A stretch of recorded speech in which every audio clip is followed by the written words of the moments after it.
So this last step is growing customers for the web mobile channels. Now, if you remember, we started here on the left. We did earned and paid media. We got customers, acquired them, and activated them. We've kept them, trying to keep churn to a minimum. And now we're going to grow customers with a series of activities just like in the physical channel. Can we upsell? Can we next sell? Can we cross-sell? And we can get referrals that will get us a viral loop. One of the most important metrics to think about now that we have an end-to-end funnel is something called lifetime value. And lifetime value, LTV, is not your lifetime, but your customer's lifetime. How much will they spend with you and your company from the beginning to the very end? And this is kind of an interesting idea because most startups and most founders are focused on how do I get them to activate here? But for you to be a successful company and actually thinking about how much you could spend on them over here, you need to understand, can I get them to spend more and more over time, and how to keep them longer and longer by reducing churn? So one of the interesting equations for every startup is that lifetime value needs to be greater than customer acquisition cost. Seems intuitively obvious, but what you want to make sure is the amount of money you're collecting over here is bigger than the customer acquisition cost. You remember the amount of money you were spending from here to here. That was the customer acquisition cost, CAC, here. So lifetime value needs to be greater than customer acquisition cost.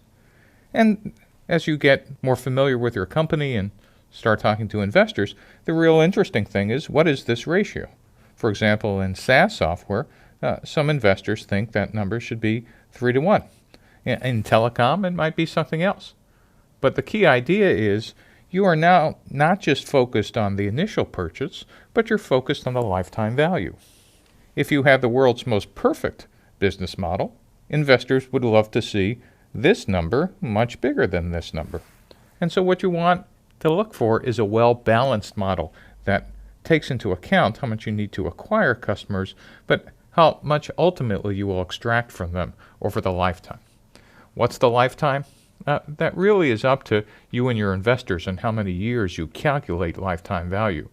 Some use 3 years, some use 5. That's a question that you and your investors will discuss. This acquisition cost versus lifetime value discussion really is a balancing act. So what are some of the balancing acts? Well, in the customer acquisition cost, if all of a sudden you could get a viral loop going, well, that decreases your cost of acquisition. If in fact your conversion rate between acquisition and activation could be increased, again, it decreases your customer acquisition cost. If you could do in physical channels, telesales or inside sales versus having a direct sales force, again, your CAC declines. The idea is, what can you do to make this very efficient? And therefore also on lifetime value. How do you reduce churn and attrition in keeping customers? Do you have scalable pricing? Are you cross-selling and upselling a lot? Can you expand your product line? And again, are you getting a viral loop and referral loop from happy and satisfied customers telling others word of mouth? And so this is a balancing game. And for first-time entrepreneurs who are focused here, it's really important to think about customer acquisition cost and lifetime value.